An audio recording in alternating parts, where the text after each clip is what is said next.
முல்லைத்தீவு மாந்தை கிழக்கு பிரதேச பிரிவில் உள்ள அம்மி மிரிச்சான் குளத்தை புனரமைத்து தருமாறு பிரதேச மக்கள் கோரிக்கை விடுக்கின்றனர்.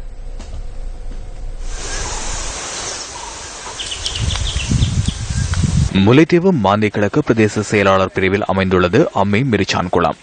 குளக்கட்டு அழிவடைந்த நிலையில் உள்ள இந்த குளத்தை புனரமைப்பதன் மூலம் சுமார் 200 ஏக்கர் விளைநிலத்திற்கு நீர் பாய்ச்ச முடியும் என விவசாயிகள் தெரிவிக்கின்றனர். 2012ஆம் ஆண்டில் குளத்தின் புனரமைப்பு பணிகளுக்காக பெருந்தொகை நிதி ஒதுக்கப்பட்டுள்ளதாக தெரிவிக்கப்படுகின்ற போதிலும் புனரமைப்பு பணிகள் முன்னெடுக்கப்படவில்லை என விவசாயிகள் சுட்டிக்காட்டுகின்றனர். அந்த காணிகை முதல் அந்த குளத்தில் ஒரு சின்ன உடைப்பு இருக்குது. குறைஞ்சது 200 ஏக்கரை கூட அந்த குளத்திலிருந்து விதைக்கக்கூடிய இது எங்களோட ஒற்றத்த குளம் என்று சொல்ற குளத்தையும் விட பாரிய பெரிய குளம். அந்த குளத்தை கட்டாயமாக எங்களுக்கு சீர் செய்து தார என்று சொல்லி இதுவரைக்குமே எந்த வித நடவடிக்கையுமே யாருமே எடுத்ததாக எங்களுக்கு தெரியல.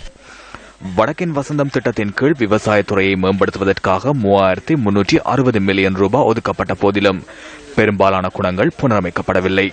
வடக்கின் வசந்தம் திட்டத்தில் இடம்பெற்ற மோசடி தொடர்பில் மாகாணம் மற்றும் பாராளுமன்ற உறுப்பினர்கள் கேள்வி கேட்பதன் மூலமே அதற்கான பதிலை பெற்றுக்கொள்ள முடியும் என விவசாயிகள் சுட்டிக்காட்டுகின்றனர்.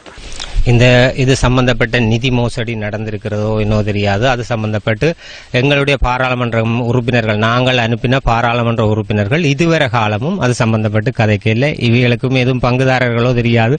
இது சம்பந்தப்பட்டு இனிமேலாவது அது முக்கியமான ஒரு பிரச்சனையாக எங்களுடைய பிரச்சனையை பாரிய பிரச்சனையாக சீர் செய்து தர வேண்டும் என்று கேட்டுக்கொள்றோம்.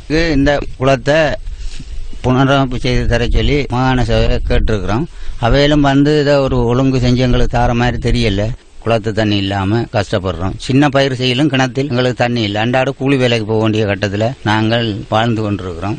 இடம்பெற்றுள்ள மோசடி தொடர்பில் மாகாணம் மற்றும் பாராளுமன்ற உறுப்பினர்கள் மௌனம் சாதித்து இந்த விடயத்தை தவிர்த்து வருவது மக்கள் மத்தியில் பெரும் விமர்சனத்தை ஏற்படுத்தியுள்ளது.